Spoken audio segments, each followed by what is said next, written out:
y en este momento estoy con el señor David Alejandro Patiño. Queremos hacerle una pequeña entrevista sobre algunas preguntas sobre educación y arte. Entonces, para empezar, me gustaría saber qué experiencia tiene en el sector de educación y qué tipo de arte realiza. Mm, Hola, ¿cómo estás? Tatiana Fandiño. Muy bien, Así como lo has gracias dicho, por... yo soy David Alejandro Patiño Jaramillo. Yo soy licenciado en Biología de Educación Ambiental. Me dedico al teatro principalmente desde los 11 años. Desde hace aproximadamente 9 años estoy de manera independiente y trabajo en un grupo profesional de teatro que se llama Versión Libre Teatro, que trabaja en Armenia desde el año 97, y desde hace aproximadamente 5 años enseño en el Simón Bolívar, enseño teatro. Allí me desempeño como profesor de teatro con estos chicos, una población digamos que bastante difícil, que me ha enseñado y hemos compartido saberes desde ese tiempo, y ahí hemos madurado bastante con ellos. Eh, Muy bien, señor David. ¿Y qué nos puede contar sobre el proyecto Escuela Itinerante? Sí, el proyecto Escuela Itinerante es una de las líneas que maneja la Asociación Versión Libre Teatro desde hace aproximadamente 8 años, en donde se encarga de transmitir saberes teatrales y artísticos en sectores en condición de vulnerabilidad, debido a que como en Armenia no contamos con teatros en donde las personas no pueden acceder a, digamos, a ver grupos artísticos, y como no hay una parte de formación teatral, ni academia, ni escuela, lo que hacemos es que nosotros nos trasladamos directamente a los colegios, a las instituciones educativas que lo necesitan, y allí nosotros hacemos el proceso de formación teatral directamente a los barrios. Vamos a ellos. Ellos no vienen hacia nosotros, Bueno, nosotros vamos a ellos. ¿y qué márgenes de edades tienen las personas que pertenecen a esto? ¿Perdón? ¿En qué margen de edad se encuentran las personas que pueden hacer parte de Escuela Itinerante? Sí, nosotros, dependiendo de la institución, nosotros hemos trabajado en la institución educativa Las Colinas, en la institución educativa Simón Bolívar, donde yo me desempeño, en la institución educativa República de Francia, hemos estado en el Caimo. Generalmente, dependiendo de la institución, allí o hay bachillerato o hay primaria. Entonces, digamos, la parte que yo me desenvuelvo en la parte de primaria. Y en la parte de primaria tenemos chicos desde los 7 años hasta los 14 años, algunos en nuestra edad, quiere decir que no pertenecen al grado en el cual deberían estar. Muy bien. Y entonces empezaríamos con las preguntas por las cuales estamos haciendo la entrevista y muchas gracias. Mira, ¿cómo definirías la experiencia de la educación y el arte en conjunto? En, en principio empiezo diciendo que el arte, digamos, nace hace más de 2000 años antes de Cristo. Anteriormente los griegos, que es donde se inicia todo esto, eh, hacían en una temporada del año, hacían una cosa, un festival, podría llamarse así, que se llamaba las Grandes Dionisiacas. Las Grandes Dionisiacas quiere decir que todo el pueblo suspendía las labores, si era ingeniero, si eran profesores, si eran arquitectos, todo se suspendía y se enfocaban directamente en las Grandes Dionisiacas, en donde todo el mundo y los señores de la casa tenían que ver con el arte. Quiere decir que todo el mundo se encontraba en el teatro, en donde la gente podía observar todas las obras de teatro que se podían observar en toda la semana y de todos los mitos que se podían haber. Quiere decir que, digamos, que las personas que desconocían o no sabían leer o no tenían ningún tipo de educación, allí podían aprender. Entonces allí se reunían todas las personas de todas las clases y los estratos sociales, que es lo que tiene el arte. El arte no discrimina ni condición social ni pensamiento social, ¿no? Sí. Todos se enfocan y es un encuentro, y es lo que se llevaba allí.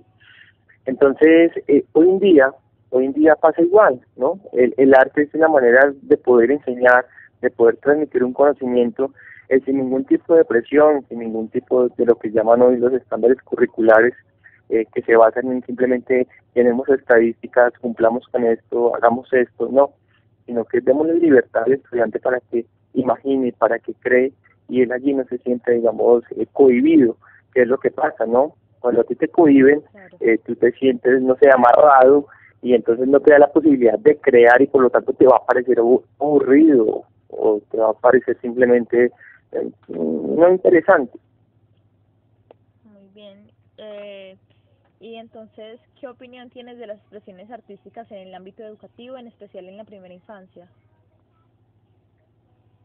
Yo creo que el arte es un lenguaje universal. Allí, tanto los chicos de primera infancia como los de adolescentes, como los adultos mayores, tienen la posibilidad de observar. Eh, el lenguaje artístico es universal, que no, digamos que no hay codivisión, y los chicos en primera infancia, por ejemplo, tienen la posibilidad de, ellos absorben todo el tiempo, ellos están a la expectativa más de lo que se dice, ¿no? Ellos son un lenguaje más de imagen, ellos son un lenguaje más corporal. Es por eso que cuando uno docente expresa, habla con un chico, uno tiene que hablarle y al tiempo transmitirle corporalmente, ¿sí? Casi que si fuera una, entre comillas, una comunicación sordomuda, donde uno le está haciendo señas todo el tiempo al chico con que te apruebas o no lo apruebas, y si lo apruebas una sonrisa, y está bien hecho, y no sé, demuestras seguridad, pero si no está, si está mal hecho, simplemente le dices no y lo apruebas con el gesto, porque tu rostro cuenta, el signo cuenta y la voz cuenta. Sí, Entonces pasa eso básicamente. muy bien. Bueno, ¿qué estrategias aplicas en el desempeño de las clases, en especial en aquellas que aquellas características de las artes? Me repites la pregunta, por favor. ¿Qué estrategias aplicas en el desempeño de las clases, en especial aquellas características de las artes? Yo sé que en las clases netamente teatrales donde yo me desempeño, nosotros buscamos siempre lo que es la provocación. Y la provocación es generar, digamos, esta parte de las emociones, principalmente en estos sitios donde nosotros nos desenvolvemos, que son estos chicos de estratos en condición de vulnerabilidad. Ellos todo el tiempo están reprimiendo y reprimen y lo interiorizan, pero son difícilmente lo expresan. Además, que estamos en una cultura donde digamos que los medios de comunicación no ayudan muchísimo en la parte del desarrollo cultural ni de los jóvenes, porque simplemente estamos transmitiendo novelas y estamos transmitiendo producciones que simplemente muestran el narcotraficante o la esposa del narcotraficante, que es una modelo, una prostituta. Y Sí. entonces esto es lo único que tienen esos modelaje, digamos que de modelo, y que expresan ellos, y que no lo hacen, digamos que lo hacen de manera inconsciente, pero eso es lo que sienten, está bien, ¿cierto? Yo no tengo nada más para ver, no tengo más, digamos que no tengo que me muestre nada más, y yo veo que lo que están mostrando es esto que puedo ver, eso está súper bien hecho.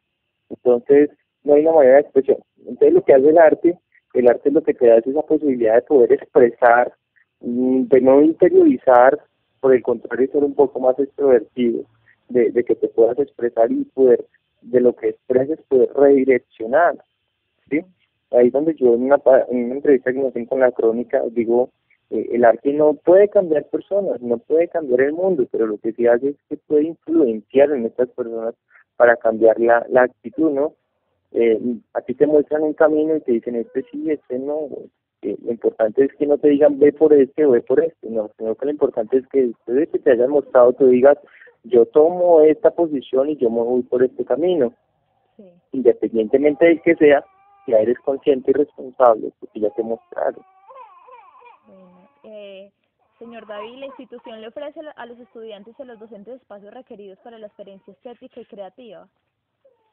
Difícilmente, porque estamos más en las estadísticas, estamos en una educación donde prima más el modelo de las pruebas ICFES, donde te muestran en qué calidad y en qué estado estás. Entonces tú estás en un estado intelectual siempre y cuando cumplas con estos requerimientos, pero no te dan esa posibilidad, te cierran más en un círculo matemático y lógico, y en el de la productividad y no en el de la creatividad.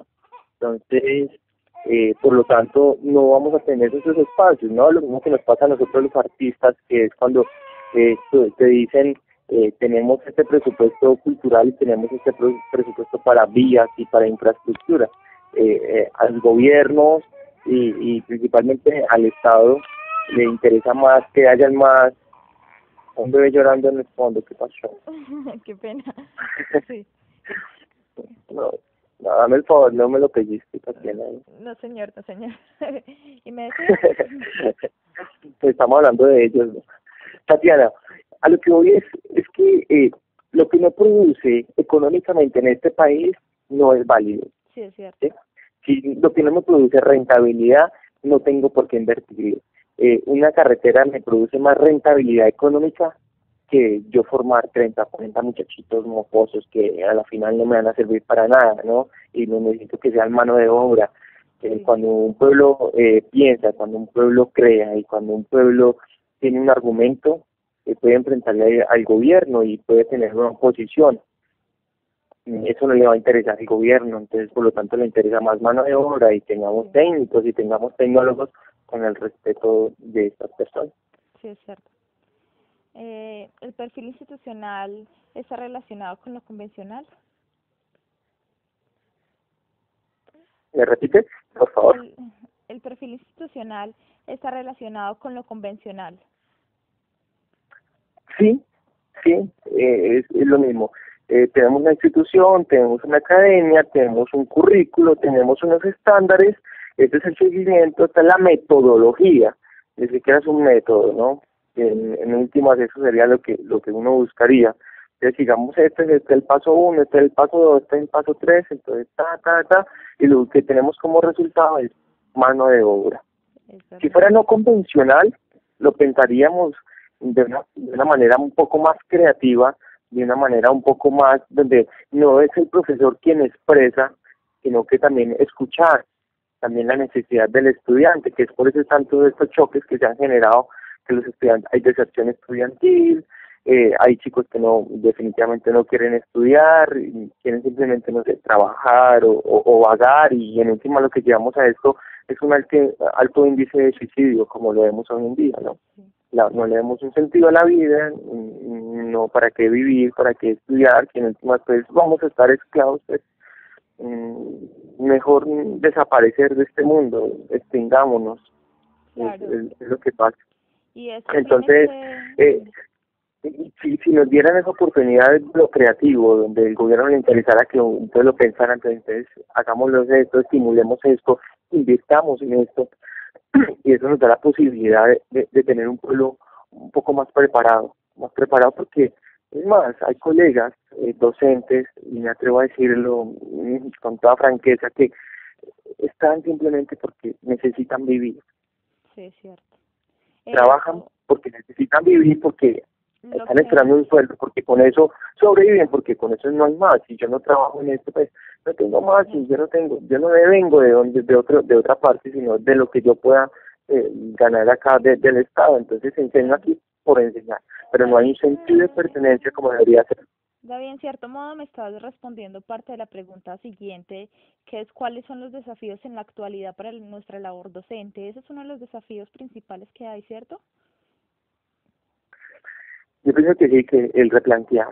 Yo pienso que es una corresponsabilidad, Tatiana, es una corresponsabilidad tanto de la familia, tanto del estudiante, tanto del profesor, tanto del gobernante, porque yo no te puedo exigir a ti, Tatiana, si yo no estoy dando, ¿no? Sí. Yo no te puedo exigir que seas un gran profesional, que seas un gran intelectual cuando ni siquiera he leído un libro, ni siquiera sé lo básico. Si no te brindan las herramientas. No, yo tengo que tener autoridad moral, y tengo autoridad moral cuando doy, cuando exijo y cuando puedo dar. Sí. Es de la única manera. Y cuando los gobernantes empiecen a tener ese sentido de pertenencia, de sentir esa labor del gobernar, como es eso que indica, digamos que la política, ¿no? Que es ese arte de gobernar y de saber gobernar. Y cuando entiendan que la educación no es algo como por entregar y ya, sino como es ese sentido de que eso puede transformar y de que eso nos puede llevar a otros estadios, hasta que no entendamos eso y podamos invertirle económicamente, porque no es simplemente de que la educación es lo máximo y todo esto es lo máximo y esto nos puede cambiar el mundo, pero si no tenemos el cómo, en este caso el cómo sería la parte económica, y no invertimos, pues simplemente nos vamos a quedar en un sueño utópico, Sí, como diría Galeano. y por último, ¿cómo aporta desde su clase la aplicación de las artes? ¿Cómo que estoy sordo con este oído que tengan? ¿Cómo aporta desde su clase la aplicación de las artes? Yo pienso que las artes en mis clases se da todo el tiempo. Digamos que lo que yo doy es la parte teatral. Allí yo no la doy como una asignatura, sino que la doy como lo que es, como el arte, ¿no? El arte no se puede categorizar y decirte es así, es así, es así. El arte, digamos que transgrede todo esto que es lo convencional, transgrede todo lo que es lo político y transgrede todo lo que es esta parte, digamos que educativa o estándares curriculares, como lo quieren llamar. El arte es esto, ¿no? Es ese artificio, es ese artefacto que se crea entre todos, y lo dan los mismos chicos. Los chicos, el hecho de ir en nuestra clase, de ir en una jornada complementaria, de estar allí, de estar por su propia cuenta, allí yo pienso que ya se dice mucho. Y a veces se dice más con la imagen, se dice más con el hecho que con la misma palabra. Sí, es verdad.